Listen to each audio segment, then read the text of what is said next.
పేతురు రాసిన 2 పత్రిక 1 అధ్యాయం 19 ఆ వాక్యము చీకటి గల చోట్ల వెలుగుచ్చి దీపమే ఉన్నది, దానిని మీరు లక్ష్యమించిన ఎడల మీకు మేలు అంటున్నాడు.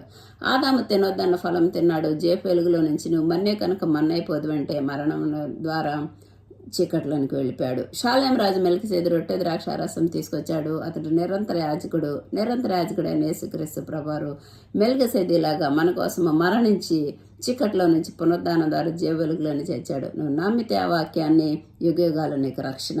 అబ్రహాం సంతానము ఇసుకరేణి వల్ల విస్తరించిందన్నప్పుడు విశ్వసించాడు. అతని సంతానం భూమి మీద ఇసుకరేణి వల్ల విస్తరించింది.